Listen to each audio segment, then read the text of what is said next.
Bison Futé nous a prévenu, c'est un gros week-end de retour.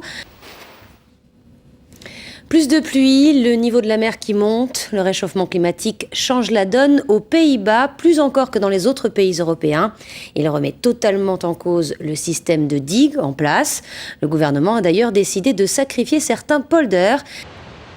En Grande-Bretagne, des centaines de militants écologistes campent depuis dimanche. À un an des JO, Pékin veut-elle aussi se montrer exemplaire en matière d'environnement. La capitale chinoise, célèbre pour ses embouteillages monstres, a décidé de tester pendant 4 jours la circulation alternée. L'objectif, c'est bien sûr de réduire autant que possible la pollution atmosphérique.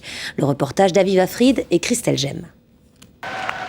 C'est la fin d'un suspense qui aura duré 1 an. On sait enfin ce que Marco Materazzi a dit à Zinedine Zidane, déclenchant sa colère et son coup de tête le 9 juillet 2006, jour de la finale du mondial.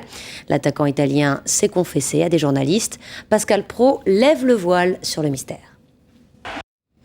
Zinedine Zidane qui est toujours la personnalité préférée des Français avec Yannick Noah, selon le baromètre du journal du dimanche. Et puis nous entendrons certainement la réaction du sélectionneur de l'équipe de France, Raymond Domenech, sur cette affaire demain matin dans Téléfoot, qui fait donc sa rentrée. Ce sera à 10h55. À moins de 3 semaines de l'ouverture de la Coupe du Monde de rugby, le 15 français affronte ce soir l'Angleterre en match de préparation. Ce sera au stade Vélodrome de Marseille. Elles sillonnent les plages de la Côte d'Azur et proposent leur service aux vacanciers. Une trentaine de masseuses chinoises ont fait leur apparition cet été à Cannes, Ramatuelle ou Saint-Tropez. Pour 50 € par heure, elles massent en toute illégalité aux grandes dames des kinésithérapeutes de la région, diplômés et déclarés. 5 d'entre elles ont été interpellées en début de semaine et reconduites à la frontière italienne. Le reportage à Juan Lépin d'Olivier Sibyl et Yves Le Bacon. Et c'est la fin de ce journal. Dans un instant, vous retrouvez la météo de Sébastien Follin, suivi de la série Heroes.